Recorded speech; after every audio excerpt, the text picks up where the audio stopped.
ο Νικολαίδης ήταν ο πιο συνεπής καλλιτέχνης, διότι κυριολεκτικά κατοικούσε μέσα στα έργα του. Έχω την εντύπωση ότι έκανε ταινίες με το ένα χέρι. Με τα δύο χέρια δεν έκανε ταινία. Να τη δούμε. Το καλύτερο νομίζω για να χωρέσει, ας πούμε, ο Νικολαίδης δεν είναι μια φράση, είναι να δεις κάτι από τα έργα του. Διάβασε, ας πούμε, λίγο ένα βιβλίο του, είδες μια ταινία του. Όλα τα άλλα είναι φλιαρίες ειδικών. Από Α17 σε 16. Σημείο επαφής, γέφυρα. Από κέντρο προς Α16 και 17. Υποθέτω, όπως με όλους τους καλλιτέχνες, πάντοτε υπάρχει ένα πέπλο από πίσω, το οποίο ψέρνονται διάφορα καλά, κακά πράγματα.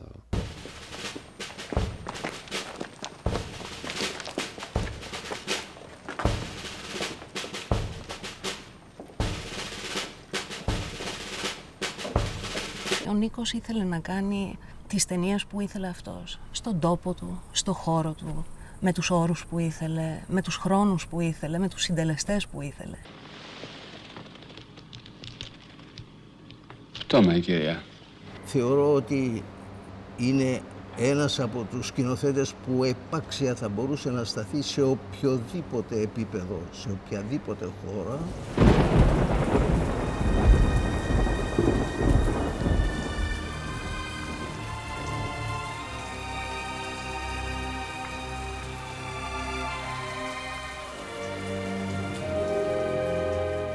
Όλες οι ταινίες του είναι μία άσκηση low budget, υψηλό επίπεδο.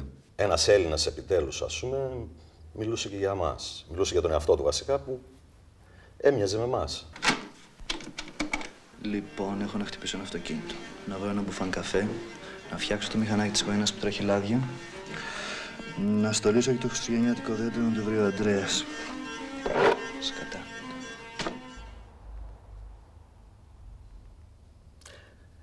Ήταν τραγική περσόνα, γι' αυτό έχει τόσο πλάκα. Υπάρχουν πολλά αναπάντητα ερωτηματικά, ας πούμε, σε σχέση με τον Νικολαίδη άνθρωπο, Νικολαίδη καλλιτέχνη.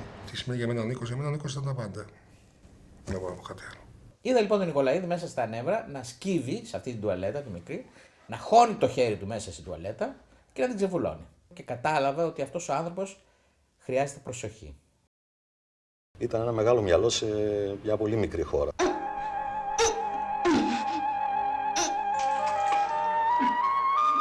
Βρίσκω μια παιδικότητα η οποία δεν βγάζει από μέσα κρυμμένες και αποθυμένες εικόνες.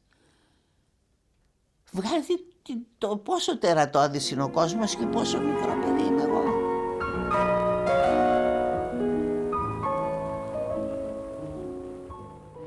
Πιάνει ένα θέμα της βρωμιάς του ανθρώπινου είδους με έναν τρόπο του Νικολαίδη. Η ταινία ποτέ προσωπούσε, δεν την έκανε ποτέ.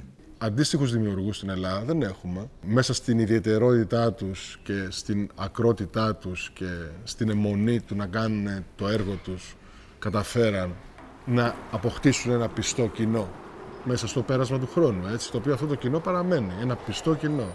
Πιστούς θαυμαστές, ας πούμε. Πιστούς εραστές. Μένουν σκηνή του χαμένο είναι με το όπλο που σκοτώνει ο μπάτσος.